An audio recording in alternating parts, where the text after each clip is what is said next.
So the irony is that we just had you talk precisely when we needed to test the audio and couldn't hear it. But you wouldn't know it to look at us, but we've been teaching this course for 11 years.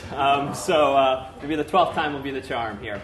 So welcome to Computer Science E1. My name is David Malin. I'm Dan Armendariz. And this is about understanding computers and the internet. Before we dive in today, let me offer you a little bit of comfort. And we know firsthand from having chatted with one or more of you out in the lobby before, there's probably among the 100-plus students that have registered for this course, both on campus and off campus, a number of you who are a little uncomfortable with being in this course, or at least being with your own computer. Odds are, statistically, all of you own a computer, use a computer, some right now, in the classroom, and that's pretty typical these days. But when something goes wrong with that computer, you don't necessarily know what to do. You maybe know who to call, but you don't necessarily know how to fix it yourself. Or if you're chatting by the water cooler with some of the more technical folks at work, it just kind of is all over your head. And from the smiles and some of the head nods, I feel like we're chipping away already here. And let me say this. So this course is designed for a fairly broad demographic, for the students who use a computer every day, but who would consider themselves uncomfortable or among those less comfortable. The course is all about giving you a sense of confidence, so that when you exit this course,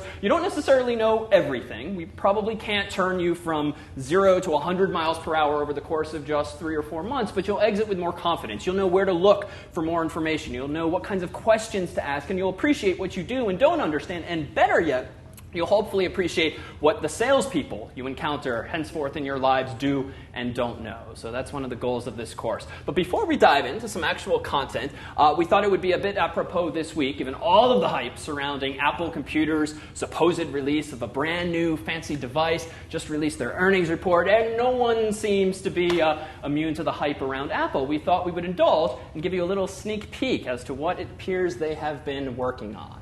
So I offer you this, our first video. The world is buzzing over Apple's latest must-have gadget, the MacBook Wheel, a revolutionary new laptop that does away with the keyboard. Tech Trends reporter Jeff Tate has more. Thanks, Andrea. Say goodbye to the keyboard and hello to the future of laptop computers. With the MacBook Wheel, Apple has replaced the traditional keyboard with a sleek, touch-sensitive click wheel. Apple CEO Steve Jobs introduced the product yesterday at the annual Mac Expo. Senior product innovator Brian Gilman says the MacBook Wheel will make typing a thing of the past. At Apple, our philosophy is create products that are simple to use, and nothing's more simple than a single giant button. Gilman showed me how the revolutionary new computer works. Just open the Intuitype alphabet menu here, scroll to the letter you need, see, and center click to select it. Then click again to capitalize, and repeat this process for each new letter. It couldn't be simpler. You can also let the predictive sentence technology complete the sentence for you. Gilman says the MacBook Wheel has also simplified the organization of files, so searching your hard drive will be a snap. Just press both sides of the wheel concurrently and center click, and there you have an alphabetical listing of every file in your hard drive. Everything is just a few hundred clicks away. Apple is calling the MacBook Wheel the most intuitive product ever designed. Here at Apple, we like to think that we're giving customers features they don't even realize they want yet. While the MacBook Wheel won't hit the shelves for another 3 to 15 months, many Apple users already have it on their wish list. I'll buy almost anything that's shiny and made by Apple. Alex Zalman was one of the lucky few to get to try out a Mac Wheel and spent 45 minutes typing an email to his friend. I never really noticed how much I hated keyboards until I saw this thing. Every email automatically says something from a MacBook Wheel, that way people know you have one. With a price tag of just under $2,600 for the lowest-end MacBook Wheel, it is an investment. But the super thin laptop features numerous innovations like the new ultra-thin Hummingbird battery, which can power the MacBook Wheel for a full 19 minutes before needing to be recharged. And the computer is virtually unbreakable unless dropped or hit. But Apple isn't resting on its laurels. Brian Gilman said they are already hard at work on the next generation of the MacBook Wheel, which will be 4 ounces lighter due to its lack of screen hard driver wheel. For the iPhone News Network, I'm Jeff Tate. Thank you for that, Jeff. It remains to be seen if the wheel will catch on in the business world where people use computers for actual work and not just dicking around. Moving on, police warn that the Sudoku killer will kill either one. All right, so they're probably in one of two camps at this point. Either you think this was real, or you know that it wasn't. And either way, by the end of the semester, you will know that this was not, in fact, real. Apple still has a little bit of announcing to do on Wednesday. But this is a hilarious, we think, spoof that's gone around from the Onion Network for some time. So there are, again, these two camps in the course. One, the students who are less comfortable, who need to exit this course, hopefully with a bit of empowerment, a bit more of a sense of savvy when it comes to using computers, and then those of you who actually feel yourselves pretty sophisticated, and you wouldn't think yourself in an introductory computer science class, since you use computers every day, you know how to talk the talk, and you read the trade rags and such, but there's some holes in your knowledge. You might not necessarily know how DHCP actually works, even though you use it every day. You might not know how DNS traffic gets from point A to point B, and so that's the other aspect of the course, is to fill in those holes so that hopefully there's a little bit of something for everyone in this course. And certainly, we're going to start it off today with a lot of really exciting things. As you can see, we brought in quite a bit of hardware that we're going to show you, which is representative, maybe not of exactly the type of computer that you're using, since this is old and we let it get rained on, so it obviously doesn't work anymore.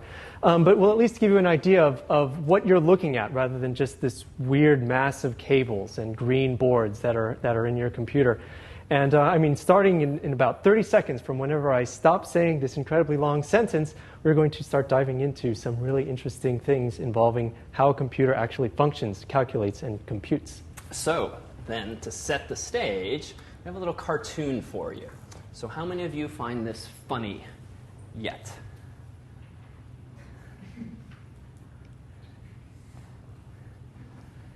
And how many of you are just laughing awkwardly because you don't know? Okay, so from the few chuckles, seems like we're still here, which is good, because that means we can do a little something on the board here. So let's see if we can't at least have you exit this room knowing a bit about how a computer actually speaks. So even if you have no clue how a computer works and it's underneath the hood, you probably have some vague sense that it all somehow boils down to zeros and ones. So zeros and ones is known as the what system, if you've heard the jargon. Yeah, the binary system. So bi meaning two, like a bicycle has two wheels. So binary system is one in which you can only express yourself using zeros and ones. This is in contrast with the decimal system, which we typically use, which gives you 0, 1, 2, 3, 4, 5, 6, 7, 8, 9. Decimal meaning dec for 10. So that's the world we typically live in. But computers only understand zeros and ones, and yet they're able to do amazing things. You can play music, watch videos, type essays, and all of this. So where does that all derive from? Well, think back to grade school for just a moment.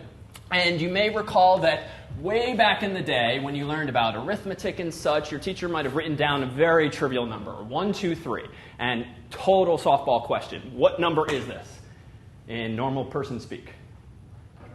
123. Okay, but why is that? Well, you think back to how we actually assigned values to these columns. So this was the so-called ones column over here. This was the so tens column, right? It all comes back very quickly. And this is the hundreds column. So how do we get from 1, 2, 3 to the value we know as 123? Well, let's see. We have 3 ones, so that's 3 times 1, that's 3. 2 tens, so that's 20. So that's 20 plus 3 is 23. And then 1 100, so that's 100 plus 20 plus 3, 123. All right, so we haven't really made all that much progress, but it turns out that binary is exactly the same thing, except you can't write down 2s and 3s and 4s and everything. You can only write down zeros and ones. So if I wanted to express, we won't start this big, but if I wanted to express the number 0 in binary, and you only have the digits 0 and 1 to work with, what's it going to be? All right, so another softball question. So the number we know as 0 is going to be, actually, it's kind of stupid to quote it. Why don't I write it out in English? So the number we know to be 0 in binary is going to be just 0. All right, what is going to be, another softball question, the number we know as 1? All right, 1. But now we got a problem, because we're kind of out of digits. So here, normal people would go on to 2 and 3 and 4, but we can't do that. But can we leverage this kind of system? Well, I'm going to give you I'll spoil the answer and see if we can't derive the origin. At this point in the story, if I were counting in the real world from 1, 2, 3, 4, 5, 6, 7, 8, 9, damn, same situation. I'm out of digits. I hit 9. What do I do then next in the real world? Yeah, so a new column, right? You sort of carry over to the next column, so now we need 2 digits. So the key here is going to be we need something and something. We can start to grow to the 2-digit space. So the answer is actually going to be 1, 0, I claim. That represents the number 2. Now, why is that? Well, what does this rightmost column represent and this leftmost column represent now? You can kind of... 0, 2.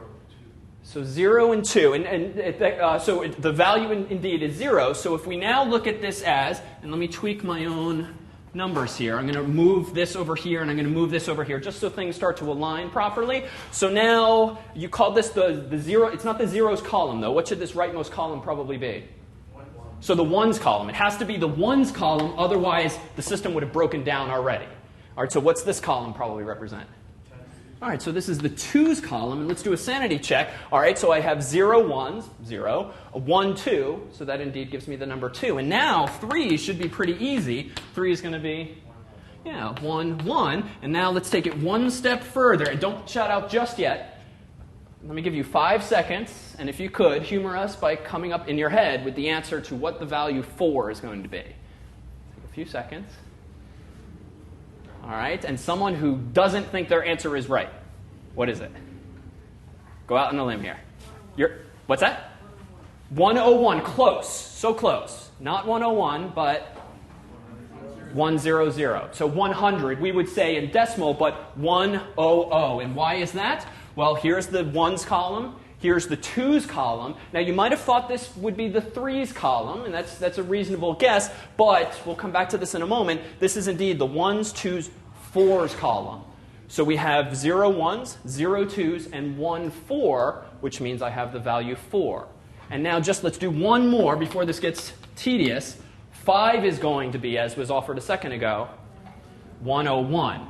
For the same reason, a 1 in the 1's column, a 0 in the 2's column, and a 1 in the 4's column. So now why is it 1, 2, 4 and not 1, 2, 3? Well, it's the same idea over here. And not to overwhelm with math, because almost everything we do in this class will be devoid of math. But we're going to start from the basic building blocks here tonight.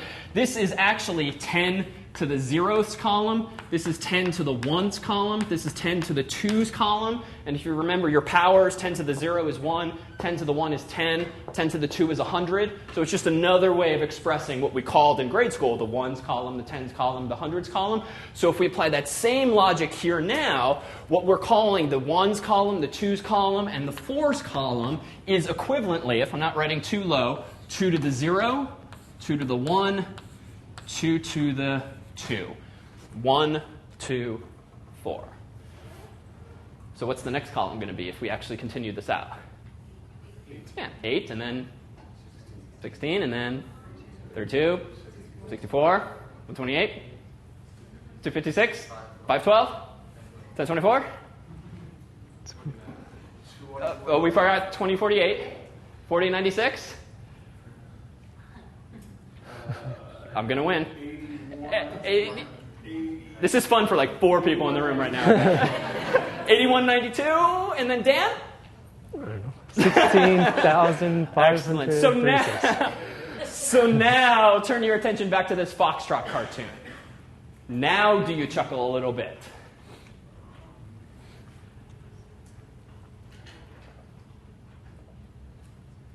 All right. Okay. Perfect. We have accomplished something. So the joke ultimately derives from this. When the kid says 100, no, that's actually the binary number of 4. So we actually have one other cartoon here, which I thought we would do together. So this one's a little bit heavier. All right. So first, it's kind of clever at the right-hand side. The brother's saying alpha bits, and then the kid is saying, no, alpha bytes. So let's tease this apart, because here's a bit of jargon. And please, at any point during this lecture, the next lecture, any of the lectures, if we ever, either of us, use any piece of jargon, an acronym, or whatever that we have not defined, or we did define, but you forgot 5 seconds ago, totally fine. Raise your hand, ask the person next to you. There's no sense getting tripped up on what ultimately is meaningless details like jargon and acronyms. So let's peel off the first piece of jargon. So what is a bit? Yeah. 1 or 0. That's it. So a bit is a 1 or a 0. So when a moment ago we said that in the binary system we have zeros in 1 or 2 digits, well, someone pointed out very cleverly back in the day, oh, that's like a binary digit or a bit. And thus was born the word bit. So it just means a 0 or a 1. That's it. All right, when you have a byte, though, what is a byte? Since this is a bit more of a popular term these days. 8 bits, that's it. So the world early on realized, wow, you really can't do all that much interesting stuff with just a single bit, a 0 or a 1. You can do a lot more, 8 times as many things with 8 bits, actually even more than that. But let's call that, with a more interesting unit of measure, the byte. So a byte is just a made-up word that describes 8 bits. And computers typically operate in units of 8, or in powers of 2. So you'll see some recurring themes, some recurring numbers, both in the class and also on those price tags at Best Buy and descriptions in computer catalogs. So let's take one step up from that, just to continue with Dan's chart here. Byte is also pretty small. You can't listen to much music if it's just 8 bits long. It doesn't last very long. So what typically comes after a byte? What unit of measure? Okay, so a kilobyte. So a kilobyte, kilo, typically meaning 1,000. Bit misleading here because a kilobyte, typically in the computer world, doesn't mean 1,000 bits, but instead how many bits? Not 8, but little louder? 1,024. So the computer world, for various reasons, some of which we'll tease apart over the course of the semester, likes powers of 2. And again, not to overwhelm with math, but 2 to the power of 10 is 1,024, and that's where we got that number from. So when you say kilobyte, that means 1,024 bytes. All right, so still in the realm of not so useful, right? A typical Microsoft Word document that you might write these days, that might be a few kilobytes because it's a few hundred or a few thousand characters, but almost everything you download these days uses what unit of measure? Yeah, so megabytes. You download an MP3, a music file, and that's typically 3 megabytes, 5 megabytes, maybe even 10. So mega, typically denoting million, typically means 1 million bytes. But that, too, is a bit of a white lie. It's a bit more than a million. But at this point, if we actually start doing out the math, it quickly becomes tedious. So mega is essentially a million. All right, what comes after mega? Okay, gigabyte. So I saw a couple of folks kind of shrug, you don't know, but you've probably heard it. And that'll be one of the eye-openers here. So gigabyte, giga meaning billion, so that means a billion bytes. So now let's contextualize this before we just start rattling off jargon for jargon's sake. Some things we measure in these units. So binary and bits, rather. It's 0 or 1. There's not much you can do with just a 0 or 1. Even a byte, not that useful these days. Kilobyte, Microsoft Word file. A few kilobytes is reasonable there. I just rattled off MP3, like a music file that you might download from iTunes or the like. Might be in this realm, megabytes. What about gigabytes? What might you measure in terms of gigabytes? Okay, so videos. So videos these days might very well be a gigabyte, 2 gigabytes. And that's a video you might download from iTunes. Might be a video